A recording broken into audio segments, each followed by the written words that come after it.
Hello friends, ये मेरा YouTube पर पहला वीडियो है और मैं इसमें श्री भागवत गीता के पहले अध्याय का महात्म्य पढ़ने जा रही हूँ। तो बोलो जय गणेश जी महाराज की जय हो। श्री पार्वती जी ने कहा कि भगवान, आप सब तत्वों के ज्ञाता हैं। आपकी कृपा से मुझे श्री विष्णु संबंधी नाना प्रकार के धर्म सुनने को मिले जो समस्त लोक का उद्धार करने वाले हैं। देवेश, अब मैं गीता का महात्म्य सुनना चाहती हूँ, जिसका श्रवण करने से श्री हरि में भक्ति बढ़ती है। महादेव जी बोले कि जिनका श्री विग्रह अलसी के फूल की भांति श्याम वर्ण का है, पक्षीराज गरुड़ ही जिनके वाहन है, जो अपनी महिमा से कभी च्युत नहीं होते तथा शेष नाग की सैया पर शयन करते हैं, उन भगवान विष्णु की हम उपासना करते हैं। एक समय की बात है, मूर दैत्य की नाशक भगवान विष्णु शेषनाग के रमणीय आसन पर सुखपूर्वक विराजमान थे। उस समय समस्त लोगों को आनंद करने वाली भगवती लक्ष्मी जी ने प्रश्न किया कि भगवान, आप संपूर्ण जगत का पालन करते हुए भी अपने ऐश्वर्य के प्रति उदासीन होकर जो इस क्षीर सागर में नींद ले रहे हैं, इसका क्या कारण है? भगवान बोले कि सुमुखी में नींद नहीं लेता हूँ, अपितु तत्व का अनुसरण करने वाली अंतर्दृष्टि के द्वारा अपने ही माहेश्वर तेज का साक्षात्कार कर रहा हूँ। देवी, यह वही तेज है जिसका योगी पुरुष कुशाग्र बुद्धि के द्वारा अपने अंतःकरण में दर्शन करते हैं तथा जिसे में मानसिक विद्वान वेदों का सार तत्व निश्चित करते हैं। वह माहेश्वर तेज एक अजर प्रकाश स्वरूप आत्मरूप, शोक रोग से रहित अखंड आनंद का पुंज, निस्पंद और द्वैत रहित है। इस जगत का जीवन उसी के अधीन है और मैं उसी का अनुभव करता हूँ। देवेश्वरी, यही कारण है कि मैं तुम्हें नींद लेता हुआ सा प्रतीत होता हूँ। श्री लक्ष्मी जी ने कहा कि ऋषिकेश, आप ही योगी पुरुषों के देह हैं। आपके अतिरिक्त भी कोई ध्यान करने योग्य है, यह जानकर मुझे बड़ा ही कौतूहल हो रहा है। इस चराचर जगत की सृष्टि और संहार करने वाले स्वयं आप ही हैं। आप सर्वसमर्थ हैं। इस प्रकार की स्थिति में होकर भी यदि आप उस परम तत्व से भिन्न हैं तो मुझे उसका बोध कराइए। भगवान बोले कि प्रिय, आत्मा का स्वरूप द्वैत और अद्वैत से पृथक, भाव और अभाव से मुक्त, आदि और अंत से रहित है। शुद्ध ज्ञान के प्रकाश से उपलब्ध होने वाला तथा परमानंद स्वरूप होने के कारण एकमात्र सुंदर है। यही मेरा ईश्वरीय रूप है। आत्मा का एकत्व ही सबके द्वारा जानने योग्य है। गीता शास्त्र में इसी का प्रतिपादन हुआ है। अमित तेजस्वी भगवान विष्णु के ये वचन सुनकर लक्ष्मी जी ने शंका उपस्थित करते हुए कहा कि भगवान, यदि आपका स्वरूप स्वयं परमानंद में और मन वाणी की पहुंच से बाहर है तो गीता कैसे आपका बोध कराती है? मेरे इस संदेह का आप निवारण कीजिए। श्री भगवान बोले कि सुंदरी सुनो, मैं गीता में अपनी स्थिति का वर्णन करता हूँ। क्रमशः 5 अध्यायों में मुझे 5 मुख जानो, 10 अध्यायों को 10 बुझाएं समझो और 1 अध्याय को उदर और 2 अध्याय को दोनों चरण कमल जानो। इस प्रकार यह 18 अध्यायों की वांग में ईश्वरीय मूर्ति ही समझनी चाहिए। यह ज्ञान मात्र से ही महान पातकों का नाश करने वाली है। जो उत्तम बुद्धि वाला पुरुष गीता के 1 या आधे अध्याय का अथवा 1 आधे चौथाई श्लोक का भी प्रतिदिन अभ्यास करता है, वह सुशर्मा के समान मुक्त हो जाता है।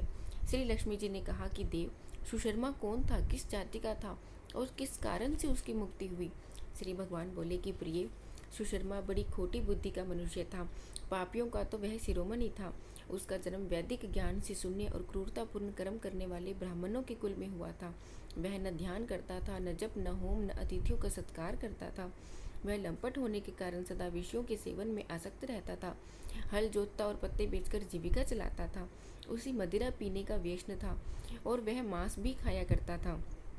इस प्रकार अपने जीवन का दीर्घ काल व्यतीत कर दिया। एक दिन मूढ़ बुद्धि सुशर्मा पत्ते लाने के लिए किसी ऋषि की वाटिका में घूम रहे थे। इसी बीच में काल रूपधारी काले सांप ने उसे डस लिया। सुशर्मा की मृत्यु हो गई। तदंतर वह अनेक नरकों में जा वहां की यातनाएं भोगकर मृत्यु लोक में लौट आया और वहां बोझ ढोने वाला बैल हुआ। उस समय किसी पंगु ने अपने जीवन को आराम से व्यतीत करने के लिए उसे खरीद लिया। बैल ने अपनी पीठ पर पंगु का भार ढोते हुए बड़े कष्ट से 7-8 वर्ष बिताए। एक दिन पंगु ने किसी ऊंचे स्थान पर बहुत देर तक बड़ी तेजी के साथ उस बैल को घुमाया। इससे वह थककर बड़ी वेग से पृथ्वी पर गिरा और मूर्छित हो गया। उस समय वहां कौतूहलवश आकृष्ट हो बहुत से लोग एकत्रित हो गए। उस जन समुदाय में से किसी पुण्य आत्मा व्यक्ति ने उस बैल का कल्याण करने के लिए उसे अपना पुण्य दान किया। तत्पश्चात कुछ दूसरे लोगों ने भी अपने अपने पुण्यों को याद करके उन्हें उसके लिए दान किया। उस भीड़ में एक वेश्या भी खड़ी थी। उसे अपने पुण्य का पता नहीं था, तो उसने लोगों की देखा देखी उस बैल के लिए कुछ त्याग किया। तदनंतर यमराज के दूत उस मरे हुए प्राणी को पहले यमपुरी में ले गए। यहाँ यह विचार कर कि यह वेश्या के लिए हुए पुण्य से पुण्यवान हो गया है, उसे छोड़ दिया। फिर वह भूलोक में आकर उत्तम कुल और शील वाले ब्राह्मणों के घर में उत्पन्न हुआ। उस समय भी उसे अपने पूर्व जन्म की बातों का स्मरण रहा। बहुत दिनों के बाद अपने अज्ञान को दूर करने वाले कल्याण तत्व का जिज्ञासु होकर वह उस वैश्य के पास गया और उसके दान की बात बतलाते हुए उसने पूछा कि तुमने कौन सा पुण्य दान किया था। वैश्या ने उत्तर दिया कि यह पिंजरे में बैठा हुआ तोता प्रतिदिन कुछ पढ़ता है, उससे मेरा अंतःकरण पवित्र हो गया है, उसी का पुण्य मैंने तुम्हारे लिए दान किया था। इसके बाद उन दोनों ने तोते से पूछा। तब उस तोते ने अपने पूर्व जन्म का स्मरण करके प्राचीन इतिहास कहना आरंभ किया। शुक बोला कि पूर्व जन्म में मैं विद्वान होकर भी विद्वता के अभिमान से मोहित रहता था। मेरा राग द्वेष इतना बढ़ गया था कि मैं गुणवान विद्वानों के प्रति भी ईर्ष्या भाव रखने लगा।